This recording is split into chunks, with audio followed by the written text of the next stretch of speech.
And now, from beyond our dimension, this is the JeffMara podcast. Here's Jeff. My guest is Nicole Willet, also known as Peaceful Nik the Medium. She's an evidential medium who trained at the Odd Bod School of Mediumship in the UK, and she's here to share her life with us today. Nik, thanks for joining me and welcome. Thank you, Jeff. I am honored to be here. Thank you so much. You come from a background of science, specifically biology and astronomy. How did you move from that to the woo-woo? Well, I will go back in time in the Wayback Machine. I was born in St. Louis, Missouri. My mother had some woo-woo. She loved reading books about aliens and UFOs, and that's where I learned all my alien stuff about and why I was interested in astronomy. And we had some paranormal experiences in our house. And one night we were watching the show Soap. It was a parody with Billy Crystal. Yeah. Remember that show? Yeah. And my mom was on the couch reading a book about aliens and UFOs. I was sitting next to her. My sister and were sitting on the couch perpendicular to us, and there was a lamp and a heavy piece of furniture in between, as you do, and our German Shepherd was laying underneath the furniture, and she's reading the book, and we're watching the Soap episode where the baby was possessed by a demon. Do you remember that? It was the whole theme in the show. I don't remember. And oh yeah, it was. So we're watching it and we're all like, what's going on? And she's reading the book. All of a sudden, the drawer of the furniture, all the lights were on, by the way. The drawer of the furniture flew out about 6 to 8 feet into the middle of the room over the dog, just as fast as lightning. Wow. And we were like, what is happening? and so it was like, that's, telekinesis, right? She moved that, somebody in the room moved that piece of furniture with all the energy that was going on.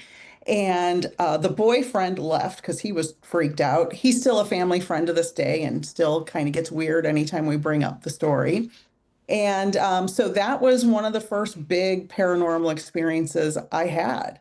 And I really was very good at science and math in school. And so I kind of followed that trajectory throughout school. Not so much on the history or English side, but really good at math and science.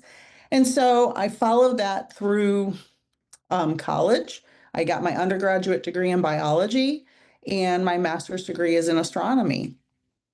And so my specialty is astrobiology, which is literally looking for aliens on Mars. I'm a subject matter expert on the planet Mars. And so I was working, I was doing science communication and education for 20 years and had lots of different experiences in between time, as you can imagine. And one day, an experience happened and mediumship hit me on the head. And, and I was like, what? Do I need a CAT scan? And so I was never expecting it to happen, never had it on my bingo card. And I've been a medium for about 7 years.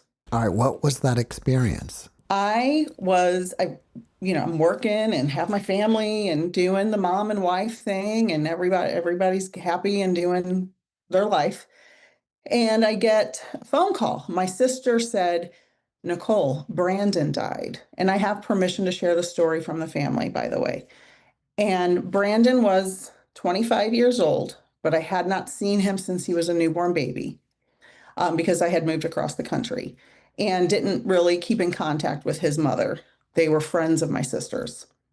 And as soon as she said that, in my head, I knew he died from a drug overdose. Now, I didn't know he did drugs. I didn't know anything about him. But in my head, I knew it. And I thought, okay, that was pretty normal for me to know things. Little did I know that that's an ability that is called claircognizance, but I didn't know that at the time. So I just kind of was like, okay, and I'm sad, and we talked, and I went and took a nap later. As soon as I laid down to take a nap, in my head, full color, three-dimensionally, like a movie, as clear as I can see you here, I saw Brandon. He had a red sweater, a gold chain, black hair. He leaned in and said, "Tell my mom I'm sorry. I didn't mean to do it." As clear as you can imagine. And I sat up. I wasn't laying there a few seconds. You I weren't sat, dreaming, were you? no, I just had laid down like 10, 30 seconds. Sat up, and it was what just happened. Like, it shocked me. Nothing like that had ever happened to me. I've never had a dream that vivid. So, and I wasn't laying there long enough to go to sleep. And I called my sister. I said, "Oh my God, you're never going to believe what happened. I had this vision. That's the only way I could describe it." Brandon came to me, and I described what he was wearing, and she looked on Facebook, and she's like, "Oh my God, there's a picture of him like that," and blah, blah, blah. And I'm like, I don't know. So a couple days later, his mom, I had texted with his mom in between. He did die of a drug overdose. And so that was confirmed. And the picture of him, of what I saw in my head, was confirmed. And so I just kind of blew it off and thought, okay, I had to go back to work the next day and, you know, do the dishes and cook and laundry and all the stuff you do. And so I just kind of blew it off and thought, all right, that was a weird experience, and back to my life, and just went on with my life until a few months later, something very similar happened. A very close friend of the family, Dottie, had a head injury. She fell down the stairs. She was otherwise perfectly healthy, but she was declining and on hospice care at home. And my son was with her and my daughter-in-law, and she passed.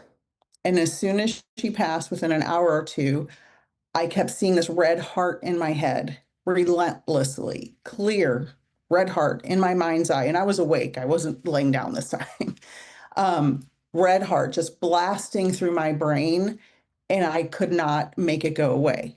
And this was just within an hour or two after she passed. And I texted him and I said, "Oh my God, Dottie will not leave me alone. I don't know what is happening. I don't understand this, but she keeps showing me this red heart with her name on it." And I'm standing in my kitchen, and my phone dinged, and there was a picture my son sent me immediately as soon as I texted him, of a red heart with her name on it. That was her keychain he had just picked up after she passed, like an hour or two ago. I was in so much shock. My knees buckled. I was in the kitchen. I grabbed the stove. I'm like, what is happening? Why is it, what is this? And I thought, either I need a CAT scan or I need to find out what this is. And I scoured YouTube, as you do. All the best things are on YouTube. And I looked at, different mediums, different teachers, different mentors, and I found a mentor and registered for classes and took back to back to back double, triple classes. And I've been a working professional evidential medium ever since then. As a scientist, can you explain how this works and how they found you? Yes, I can answer that. I believe that every human can make a connection with anyone in the afterlife if they're willing to do it. I believe I say our antenna go up when we're open to receive messages, because all of our souls are interconnected in what I believe is the collective consciousness. And our souls are made of quanta, which are quantum particles. And because everything in the universe has entangled particles, and we are all made from the same cloud of gas and dust that made our solar system, we all have entangled particles with each other. And so in the quantum realm, things are weirder than in the realm we live in on a daily basis, right? The macroscopic world. And so these particles are entangled. So why couldn't we communicate with a particle that belonged to the soul of another person why wouldn't we be able to communicate if quantum particles can be entangled and instantaneously affect each other? Do you think that you glow or have some kind of energetic field that's recognizable by beings on the other side, and that's how they can identify you and connect with you and communicate? Yes, I think it's a frequency where, like AM radio versus FM radio back in the days when we had AM and FM. So when we tune to AM, souls who are tuned to the AM frequency can communicate with you. This is an example. It's not really AM and FM. When we tune to FM, souls on the FM frequency can communicate with you. But if you have it closed off, because everybody has this ability, everybody can communicate with spirit. You can become your own medium with discernment. That's another story. But we can all tune in to our loved ones in spirit. We just have to develop that ability if we're not already developing it. Some people pop out and they can see spirits all their life and they're just born that way. We're all born with it, but we don't all express it. Well, the interesting thing about you is it happened to you spontaneously. Yes. You weren't working on this ability. No, no, it was never in my awareness at all. What happened? Just, What do you, sorry to interrupt you. What do you think happened to you in your life that, changed you to this state of being? I believe I had a series of traumatic events in my life. Well, I did have a series of traumatic events, but I believe that led to me being more telepathically connected. I also believe I had claircognizance my entire life, which is the clear knowing where you just know things, because I knew things that were going to happen all the time, but I thought everybody else did too. It never occurred to me to ask another person, oh, you didn't know that was already going to happen. I just thought everybody did. And I know that sounds ridiculous, but that's how I was. I just thought everybody knew things. So I always ask what came first, the trauma or telepathy? So did the trauma in my life make my other senses be more heightened because I was always on the lookout for what was going to happen next? Or were those things kind of growing together? So it's probably some combination, but I think everybody has telepathy. We are animals, we are biological organisms. And before we built houses to live in, we had to have heightened awareness of what was going on around us all the time, or we were going to be chomp chomp, right? we were going to be lion food. So we have it in our DNA to have these abilities, but we built houses and technology and cars and grocery stores, so we didn't have to always be on alert. So we kind of suppressed these abilities when our society changed, but we all have it. So at some point, you go to the Odd Bod School of Mediumship, which is to me kind of an odd name. And how is that different from the Arthur Findlay College, which is the classic one that I hear about? So I was looking for something reasonably priced because I didn't know if I was crazy or if I was a medium. So I found a mentor that I really resonated with. She was very real. She said it how it was. When she taught classes, and I found her on YouTube, when she would give a 10-minute YouTube video, I would learn, 30 things in 10 minutes. And I'm like, this is the one for me. I'm very impatient and my brain goes very fast. And I'm like, she's going to give me a lot of information in a very short period of time. And I am not getting any younger. So I need to figure out what's going on. And she was very reasonably priced, which I'm a big fan of. Um, so, and I took class after class after class. And she was an incredible mentor. And I learned everything that helped me start my mediumship journey from her. And I've never been to the Arthur Findlay College. And actually, my classes started during COVID. So it was online. So I didn't have to go to the UK. I couldn't have gone because COVID. So it all started at the beginning of COVID. Did the college teach you techniques to enhance this ability? And if so, can you share some of those with us? Yes, many, the list is very long, but I'll start simple. Finding your spirit guide and your clairs. Those are two main, very basic abilities that need to be developed in order to become a medium that works with, clients, especially more than anything. So finding your spirit guide, everybody has spirit guides. And so I, because I was a scientist and I was very skeptical, I didn't believe spirit guides were real. I thought it was a joke and I just kind of rolled my eyes about it. And I'm like, this is ridiculous. That was my attitude about it initially because I didn't know. And so my mentor said, okay, so you have to test your spirit guide. You have to ask them for a specific sign. And I'm like, okay, I'm a good student. So I agreed to do it. So I asked my spirit guide, please show me a sign of a snow globe. It was March, and that's important because snow globes aren't around in March usually. And I'm like, okay, show me a snow globe. So I'm scrolling Instagram and I see a psychic advertisement with a snow globe. And I thought, oh, that's a coincidence. Later, I'm scrolling, another one, same ad. I'm like, it's a coincidence. And I just brushed it off. The next day was a Sunday. My husband loves golf, and he takes me to this golf store. And on the counter of the golf store is a golf snow globe. And I'm like, oh, wait a minute. Hold on a minute. I didn't know golf and snow globes went together and what is happening. So I start thinking, there's something to this.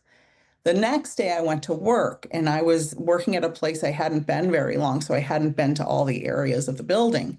And I had to go into this room where this lady had worked there for 40 years and had just remodeled the section of this office. And I looked to the left and she had been collecting for 40 years from her students. She worked with students with learning challenges, rows and rows and rows of snow globes. There were a couple hundred of them. And I thought, all right, all right, ha ha ha. You're very funny. I get it. You're really there because what else do I need? And then I got this gift, I'll show you here, from my son and daughter-in-law of a snow globe, a Mars snow globe.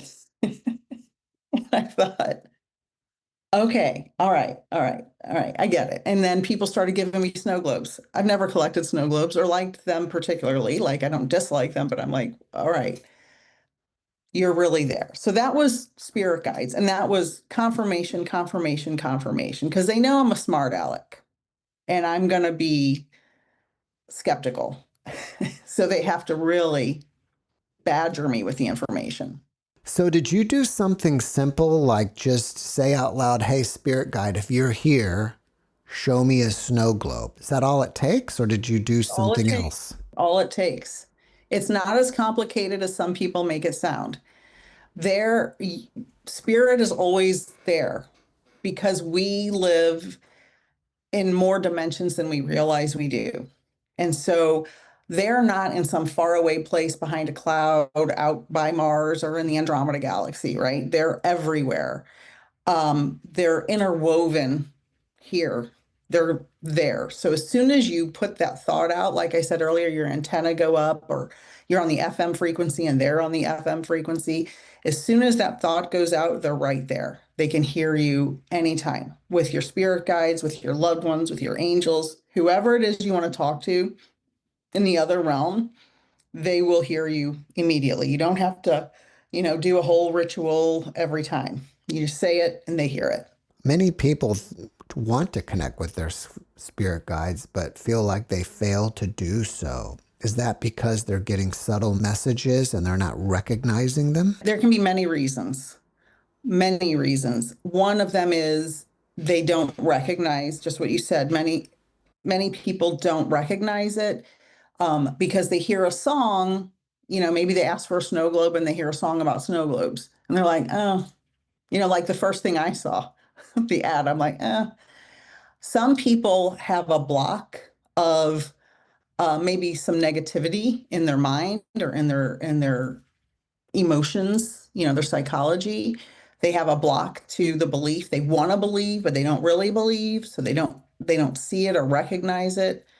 Um, and sometimes it's just plainly not time for them for whatever reason. They're like I was 47 years old before I had my first mediumship experience. I, why? I don't know why. Probably because my kids were grown by then and I didn't need to be, mommy anymore like I used to have to be. So my mind was open to receive the information because it wasn't so cluttered with taking care of young kids. My kids were adults. So, yeah, there's a lot of different reasons. If people want to connect with their spirit guide and have a hard time connecting, I've had students that I teach that they can do mediumship work, but for some reason, they have this psychological block to realizing their spirit guide as they're talking to them. Sometimes it sounds like their own voice in their head, but there are exercises you can do. And you have to work at it like when you're learning your times tables. You don't just do your times tables once in third grade and know them, right? You have to work at them over and over and over. And so finding your spirit guide is like that. There are sort of meditative practices you can do to find them. Some people just they pop right in the first time. I was actually working with a one-on-one student the other day, and I did this practice with her, and in 5 minutes, two guides popped in. And I was stunned because that doesn't normally happen because she was open and ready and they popped right in. Other students are just like, I just can't find them. I just can't find them because they get in their head about it. And they're like, the more you want it, the more you don't see it. Like you can't see the forest for the trees type of thing. They're there. They're just not recognizing it at the time. So your ability started off with a couple people connecting with you from the other side, and it's advanced to where are you now? I am a full-time medium. I do readings several days a week. I teach classes. I have one-on-one annual memberships for mentors. I teach classes with small groups. I have one-off classes. I have a YouTube channel that has tons and tons of free information about mediumship. I do live streams. I do card readings, oracle cards, and sometimes tarot cards. This is my full-time job now. I am a full-time evidential medium. Where are you now with your ability? I mean, are people from the other side just popping in all the time? Is it so much that you have to shut it off? How are things for you? So one of the first things in my mentorship that I learned was boundaries. You have to have boundaries. You can't just let spirits come and go because it'll make you crazy because they want to talk. And when they know you can, they'll just keep coming in. And so I'll give an example. My mother passed away in 1986. And on her birthday, the first year I was in classes for mediumship, on her birthday at midnight, I went to bed, and in my mind's eye, there my mother stood with what looked like 1,000 souls in a line behind her. And I'm like, Mom, what are you doing? You can't just, what am I going to do with these people? I don't know who they are. And it's midnight, I'm going to bed. And so I said, make it so if these people need to connect with their loved ones here, make it so I'm able to connect with them because I don't know who they belong to. So that's one way to put up a boundary when they show up spontaneously. Another time, I used to work at a Catholic school and I was in the office talking to my boss, and her grandmother showed up in spirit, floating over her shoulder.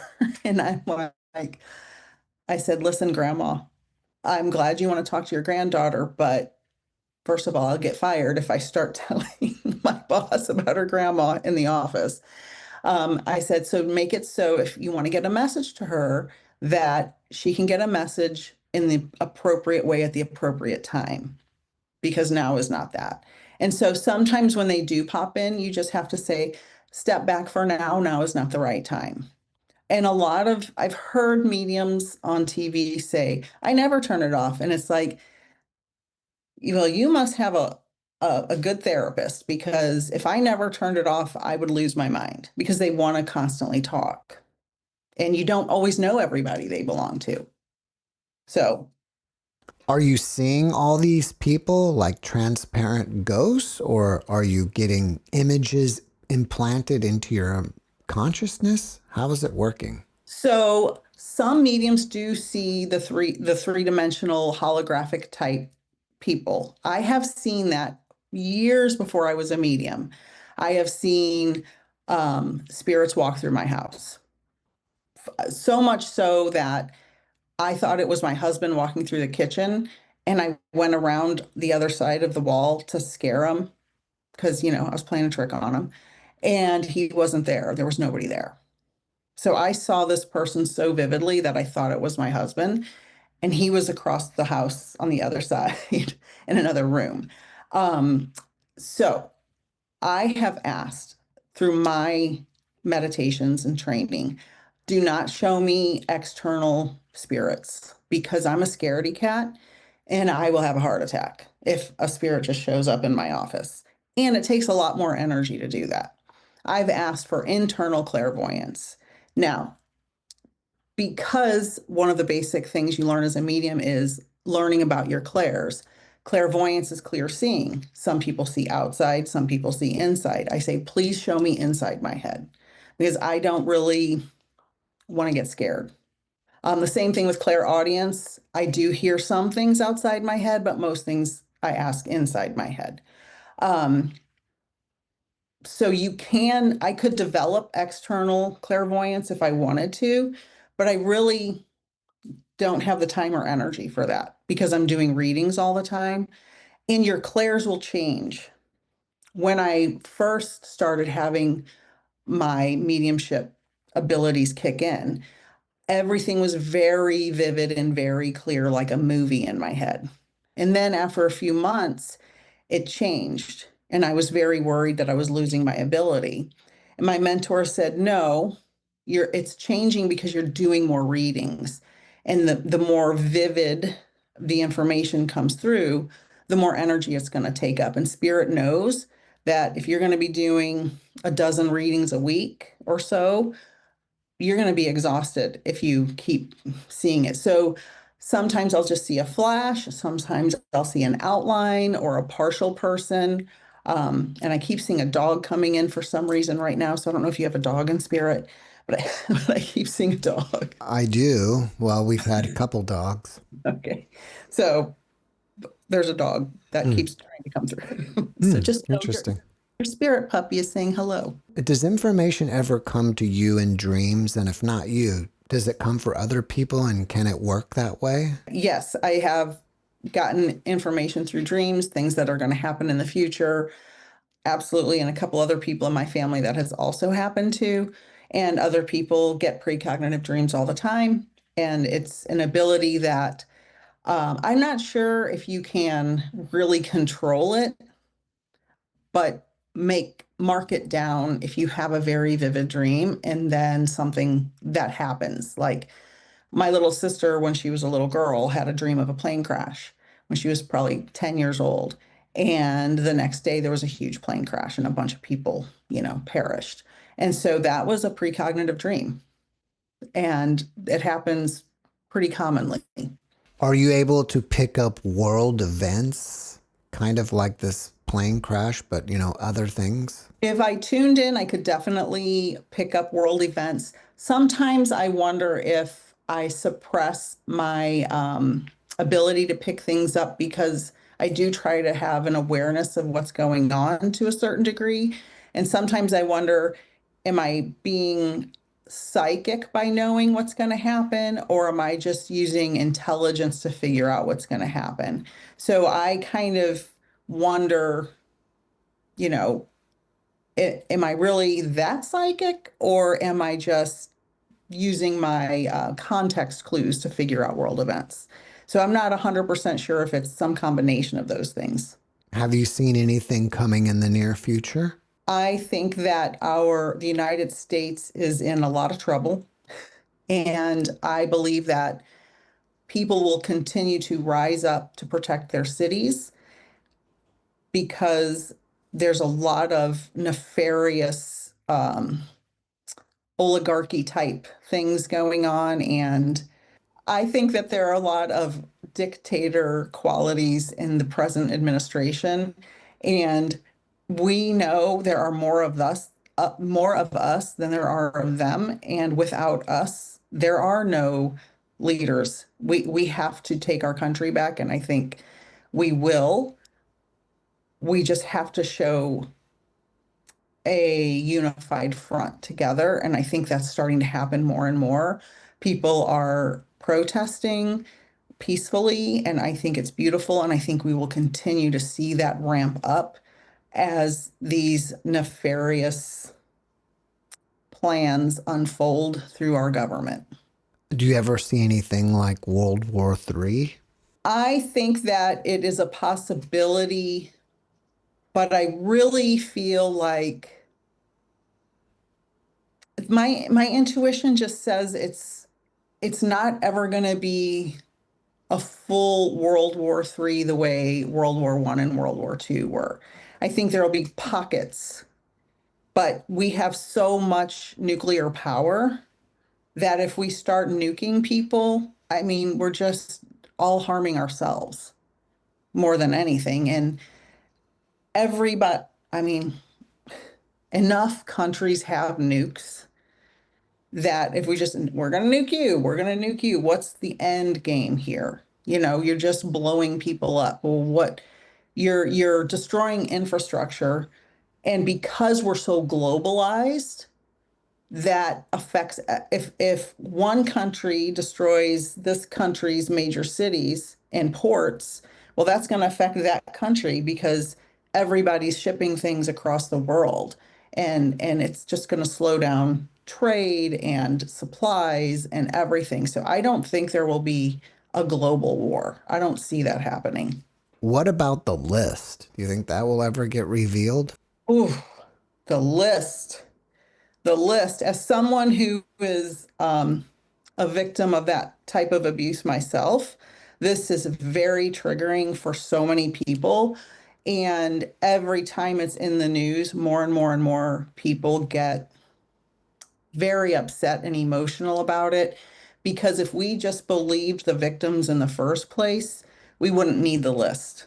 Because the president that is sitting in the White House now has been credibly accused by many, many, many young girls, children, and adult women, and adjudicated. So it's not a surprise that he wants to hide this list. And I believe he is on it and everywhere in it. And also, a lot of the people who are his friends, who are rich friends, leaders of countries or friends of leaders of countries. And I think Putin has a lot of material on Trump. And that is why their relationship is so weird. I think there's a lot of videotapes in a lot of different places of a lot of these people doing real gross things. And why do we even need the list? You know, we know he's guilty. It's just he has cult members so embroiled in this delusion that he's this great man that's going to save them. And he's not saving them. He's hurting them. They're voting against their own self-interest, and they're suffering more and more and more economically, and they don't even realize it and still blame Joe Biden and Barack Obama. So I don't know. I hope the list comes out. I think that when you do an exact psychic prediction like that, there's so many other things happening in this situation with so many pieces at play with so many different people. Um, I think we all know what we need to know. We know enough. And I hope the victims do make a list of their own and release that. But they're all on the list as victims, so we know we know the bad guys. Everybody knows who the bad guys are.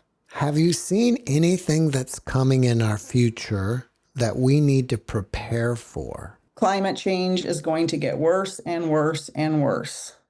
And I think that Gen X and older people, I'm Gen X, we learn skills that the younger kids don't have. I was a Girl Scout.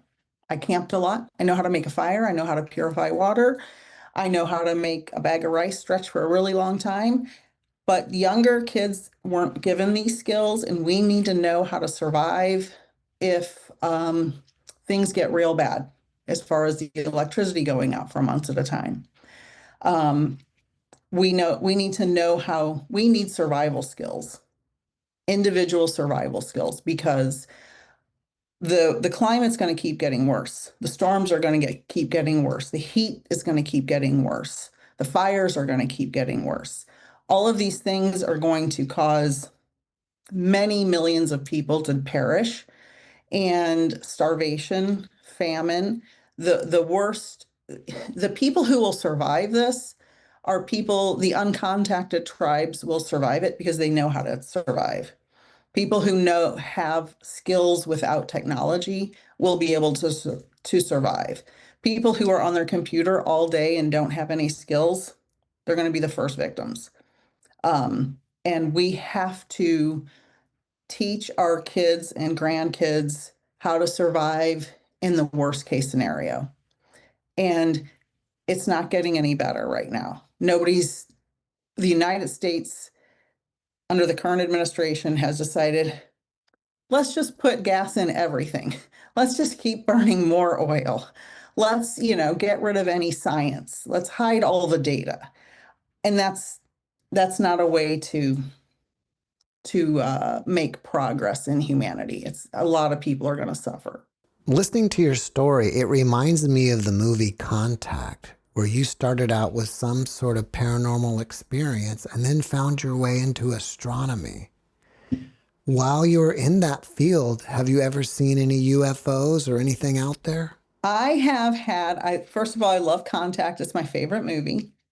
And I have had some very interesting experiences. In about 1995, this is the first major one. I was with my husband. We were just engaged, and we were driving through Southeast Missouri, dark, dark country area. It was about 10 o'clock at night. And it was a road I had been on many times because I was born in Missouri, and I knew the area well. And so there was this field and a hill with some trees, and I passed it many times. And I look over, and there's a glowing orangish yellow giant orb, probably 50 feet across, levitating in the field. I had never seen anything like that. I'd heard about them, but I had never seen one. And I was shocked. Now, I was an adult, so I was 24, 25 years old at the time. So I wasn't a kid. I was sober. I wasn't drinking or smoking anything. So I was sober. And as soon as I looked over, it was about a second or two, and it just shot off right up above the tree line. And I grabbed my husband's hand and I said, "Did you see that?" And he was like, "No, what was it?" I go, "You're not going to believe it." And I told him the whole story. And I was scared to sleep that night because we were sleeping out in a house, but out in the country, like very, very rural. And so a few months later, my husband and I were in Daytona Beach, Florida. And we went and played putt-putt, and then we were in some, cheap hotel on Daytona's little road there by the beach. And I'm sleeping and dreaming, and I call it a dream, but you'll see if it wasn't a dream, maybe it wasn't a dream. 3 gray aliens grabbed my legs. I woke up, I guess, in my dream, and I could feel their fingers, 3 on the top and 1 on the bottom, on my legs, lifting me up. And I was trying to scream and wake up my husband, and he wasn't waking up, and he wasn't hearing, and nothing was coming out of my mouth. And they lifted me up, and my dream was in the hotel room I was in, which is weird because you don't dream about the room you're in usually.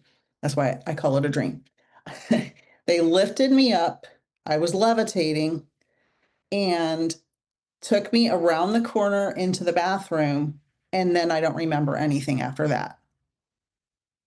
And I don't know how long whatever events took place.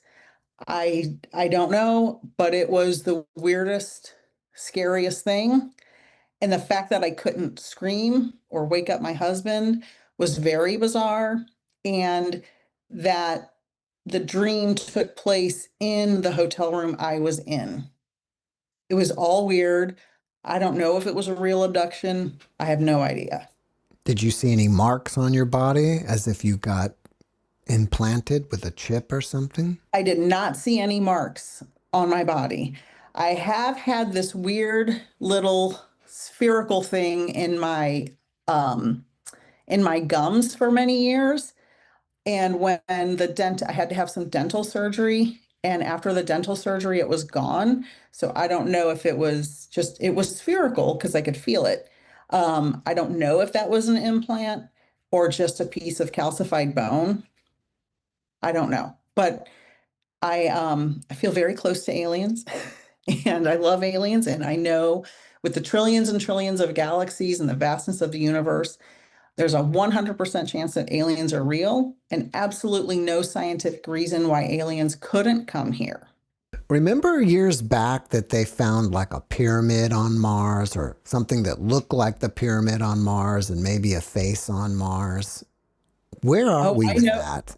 I know that story vividly. I've been following Richard Hoagland. I don't know if anybody knows who Hmm. Richard Hoagland is since 1992, 91, 92, somewhere in there. The face on Mars is in the Cydonia region, and the pyramid is a five-sided pyramid called the DNM pyramid. And the face, according to NASA, is just a hill. It's just a random hill. And they were forced through public interest to take several other pictures, and they kind of skewed one of them. They called it the cat box picture, which kind of made everybody like, what are you hiding? Why did you skew the picture? And so they had to readjust it. And they're like, see, it proves it. And it's like, it looks more like a face to me now than it did before. So I don't know what you think you're trying to pull here. Um, so where are we with that? For some reason, we have not visited there with a rover. They rarely take pictures of the Cydonia region on Mars. And where we stand is NASA means never a straight answer, right? That's where we stand. We won't know until people go there and put boots on the ground and actually look. I know the physicist, I think it's Brandenburg is his name. I know he has done studies on the fact that there's a nuclear imprint in the chemical signature on Mars that says there was a nuclear holocaust there millions of years ago. Now, there could absolutely have been a civilization on Mars, for sure. Mars was an Earth-like planet millions of years ago. Mars had running water. Mars may still have running water as well. Look up RSLs, recurring slope lineae. It was part of my master's thesis. Um, so there's definitely liquid water under the surface, absolutely for sure. There is plenty of water in the form of ice there. There are all the minerals needed for life to exist on Mars. All of the elements for life to exist on Mars. There's very likely life underneath the ground on Mars for sure. Um, was there a civilization there? There's no reason why there wouldn't have been. Some people theorize we came from Mars as far as our genetic material. Meteorites go from Earth to Mars and Mars to Earth, more Mars to Earth all the time. We get about 1,000, I want to say 1,000 pounds of meteorites from Mars every year on Earth. And we know that in some of them, there are what appears to be. Actually, President Bill Clinton held a press conference about this. There's a meteorite called ALH 84001, and it's the Allen Hills meteorite. And inside it has what looks to be little wormy shaped bacteria. And so this was studied and studied and studied, and the scientists go back and forth. It is possible that DNA or microbes traveled from Mars to Earth and seeded Earth with microscopic organisms. Do you believe in the panspermia theory? Yes, absolutely. And the reason being is there are trillions and trillions and trillions of planets in this universe. And in our galaxy alone, our nearest neighbor planet that's Earth-like is only 4.2 light years away from us. It's called Proxima b. It's in the Proxima Centauri, Alpha Centauri system. And that's really close, 4 light years away is like super close astronomically. Our galaxy is 100,000 light years across. And so why would we think we are the first life? Our solar system is 5 billion years old. Our galaxy is billions and billions of years old. We all the elements that are here on Earth that make us up exist everywhere in the universe. Everywhere we point a telescope and look with spectroscopy, that's the science of looking at the different elements around different stars and planets, we find all the same stuff. So we're made of carbon, hydrogen, nitrogen, oxygen, phosphorus, and sulfur mainly, and everywhere we look, we find those elements. So there's no reason why we would have been first. We're idiots if we think we were first. And we're even bigger idiots if we think we're the only ones. Have you ever looked at the Pleiades system? Because some people will say that it's a certain type of star that there aren't planets there. And so there can't be any aliens from the Pleiades. Do you know anything about that? So I agree with that. I agree. Well, I don't know if there's no planets there, but I agree that the system is probably too young to have evolved intelligent life. I would have to look up if there's possibility of planets to be sure. But the going science says it's too young of a system and the stars aren't the right temperature to have life. Now, that doesn't mean if there's a planet there, an alien couldn't have come from somewhere else and made that planet their home. And I don't think we could ever unequivocally say that there are no planets around any of those stars, because every star we look at, we find planets. There are way more planets than anybody could ever imagine. I would say each star probably has a minimum of 5 planets on average, when you average it all out, if not more. We probably had 50 planets in our solar system when our solar system formed, and they got kicked out and blown up and sent away into space. So I think that if the Pleiadians are from the Pleiades, they're probably living there as kind of how we want to go to Mars and live on Mars. And I always say humans to Mars is a bridge to the stars, because we have to learn to live somewhere else. They may live there, but that may not be where they're from. What about the asteroid belt that's out there? Is that a blown up planet? Some people think it is, and scientists, I have to ride the line between science and maybe how I feel about something. Sometimes those are different. Scientists say there's not enough material in the asteroid belt to make a full planet. Now, it depends how you measure the planet, because Ceres is a dwarf planet in the asteroid belt that's a small planet. So we couldn't unequivocally say maybe there was more matter there. Maybe there was a planet the size of Mercury or Venus or Earth or even Mars. And if it blew up, maybe some of the debris from that explosion went flying out and away from the asteroid belt. Maybe all that's left are the pieces that were gravitationally bound to the sun, and the rest of them were hit so hard that they just got ejected.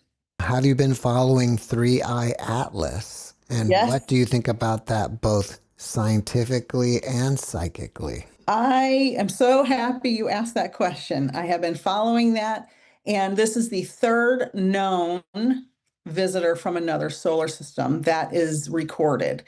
Now, we've probably had millions of visitors from other solar systems. We just didn't have the equipment to detect them yet. So, Three Eye Atlas is a comet-like body, and it is, my opinion is, if aliens wanted to send a probe to our solar system from very far away, they would use an existing body or object like a comet that's going really fast and put a probe on it and send, so they wouldn't have to use any fuel, right? The comet already has its own fuel because it's going really fast. Land a probe on a comet, know where it's going, and it'll just detect whatever it sees. And it's going to go by Jupiter, Mars, and Earth. And those are really fascinating planets and systems. Jupiter's got all those moons, and Mars has who knows what. And Earth has us. So that's one thing. So if I was an alien and I was sending a probe, I would use an existing body like Atlas. Atlas is going way too fast to belong to our solar system. It's going to have its closest approach of the sun, I think the third week of October, 23rd or 29th or something like that. And it's going to just pass right by and go right out of the solar system. That's how we know it's not from here, because all other bodies that belong to our solar system are gravitationally bound to the sun.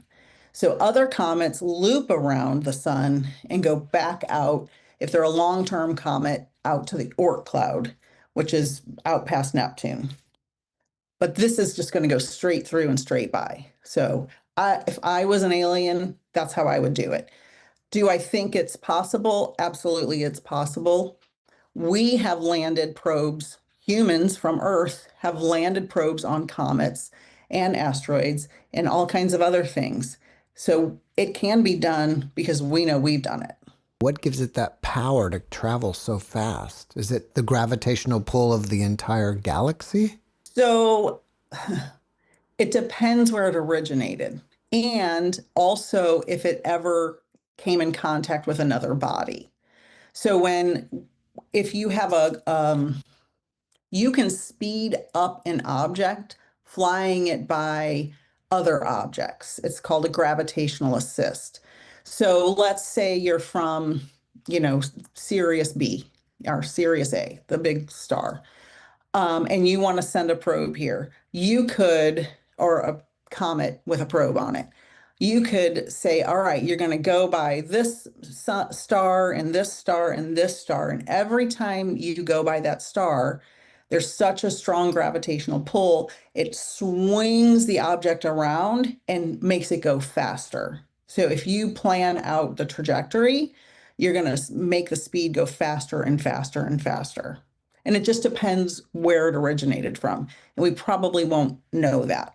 In your opinion, which stars would most likely have ETs?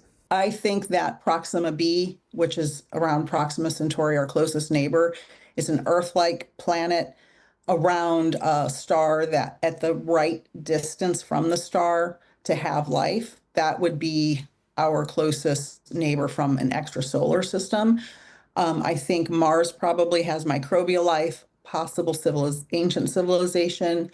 The moons of Jupiter and Saturn, Europa and Enceladus probably definitely have life beneath the surface. They're icy moons with a liquid ocean with more water than our ocean.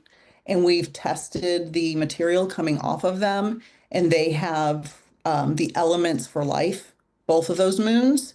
And there may be other moons as well in our solar system.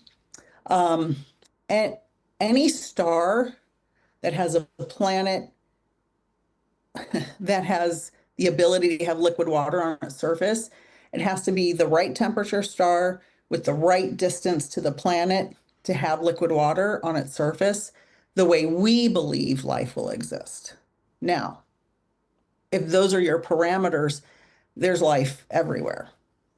But if the parameters are even broadened more to life that as we don't know it, life could be very different than what we think it is.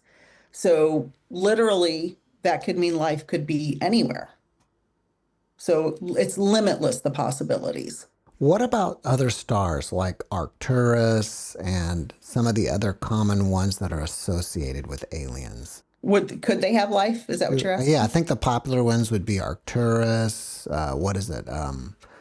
Alpha Centauri. So Alpha Centauri is in a system with Proxima Centauri, which has the planet Proxima b. So definitely yes on that one, on that system. They're all gravitationally bound.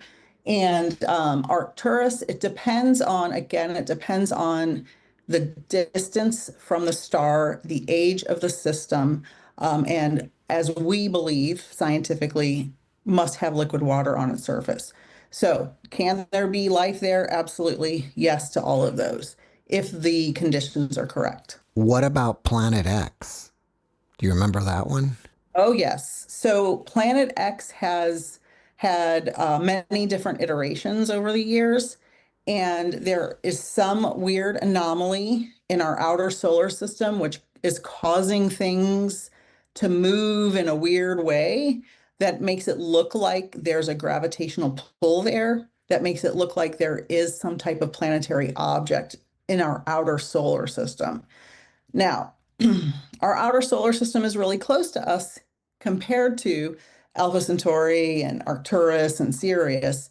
But if the planet is dark, it's not reflecting a lot of light because it's far from the sun.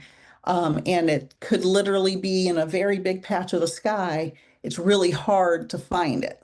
So a lot of scientists are saying, yeah, there's something there. We just have to find it.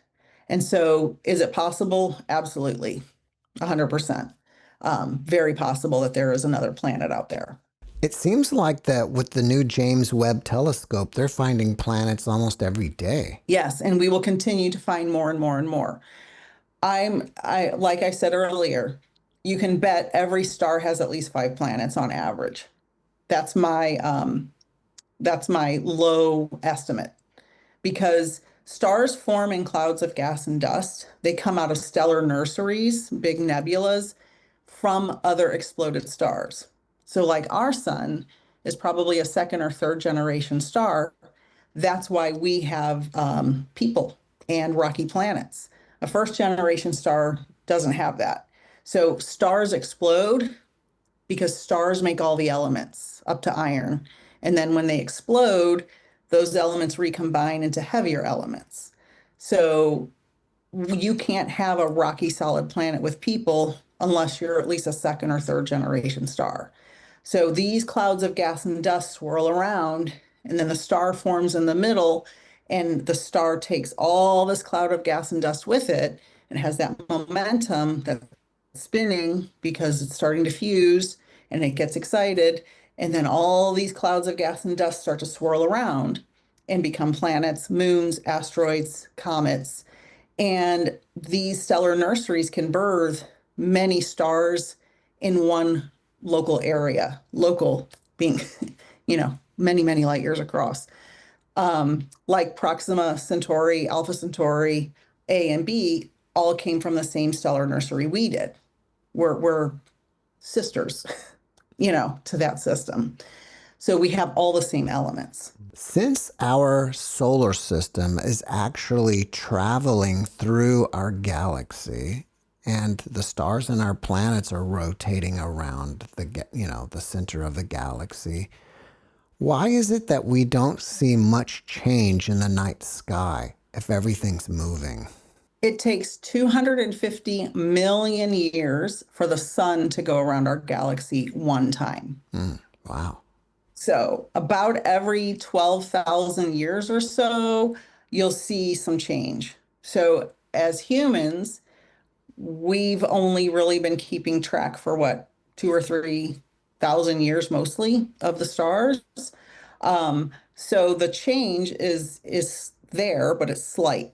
Like the North Star Polaris didn't used to be our North Star. So, and the Earth also has a precession. It has a little wobble.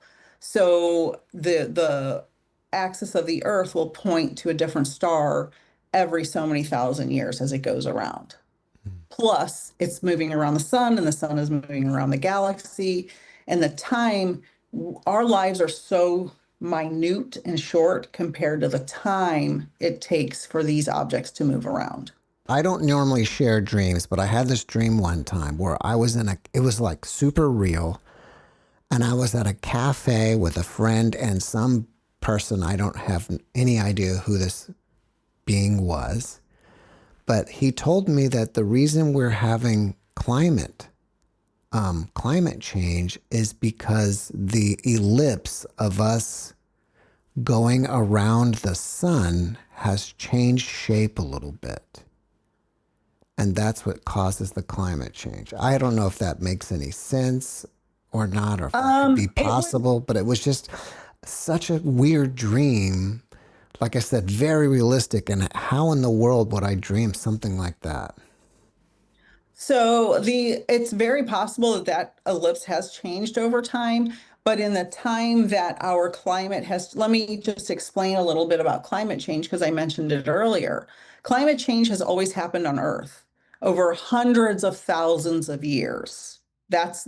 We have ice core data of about 1 million years of what chemical elements were in our atmosphere, and that's how we know the temperature of, how much carbon dioxide, methane, et cetera. So yes, the ellipse probably definitely has changed for sure over time because nothing is static.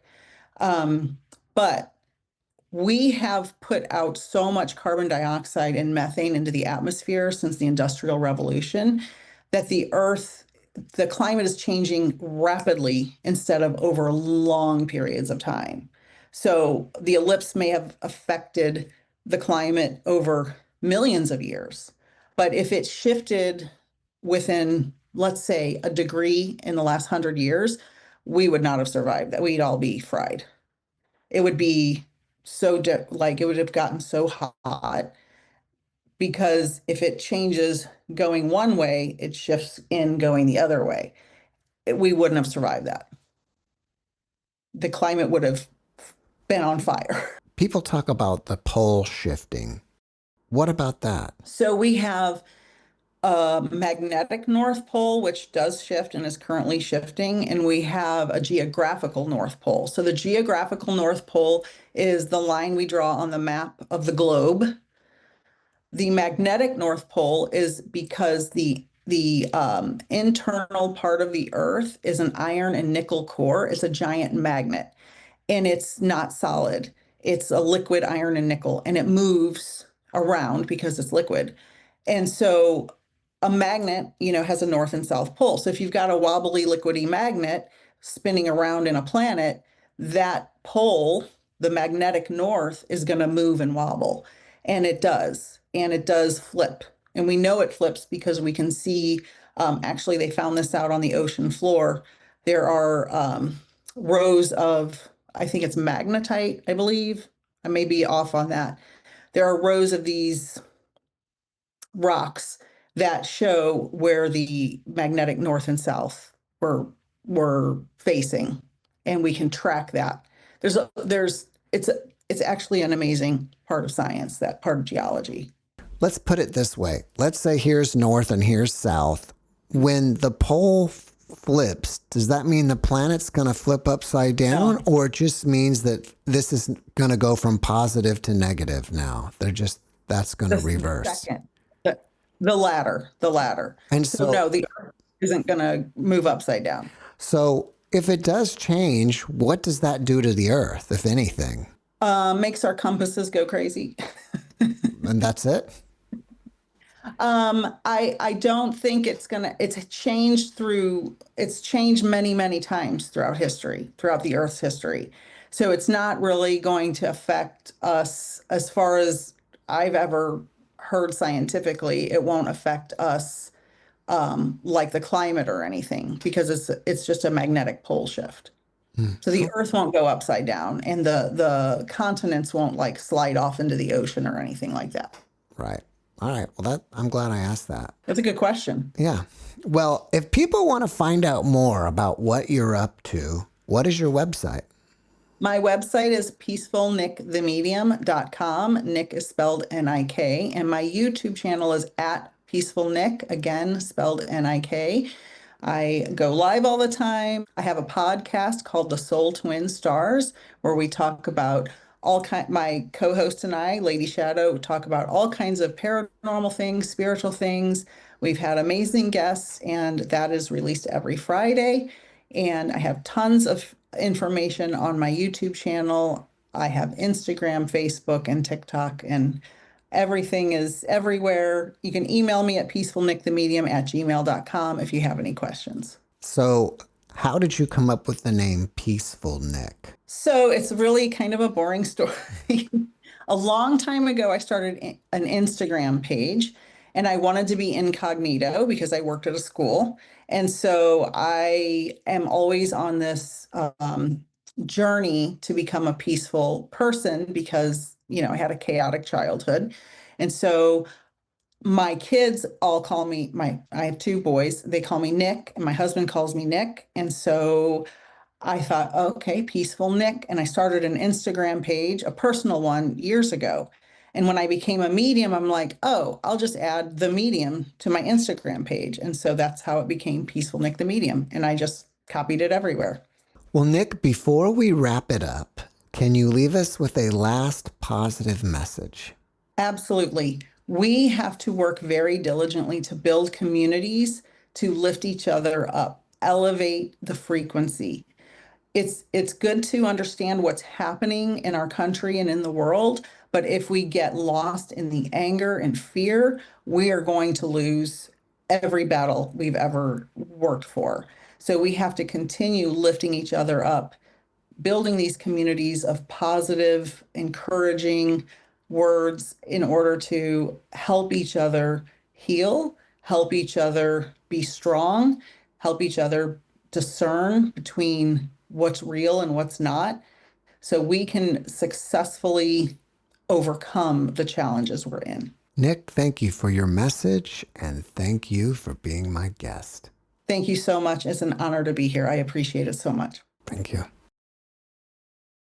Thanks for watching the JeffMara podcast. I really appreciate you. Another way to show support is through YouTube memberships. And if you do, there are loyalty badges and other perks depending on your level of membership. All you need to do is click the join button underneath the video to find out more. Thank you for your support.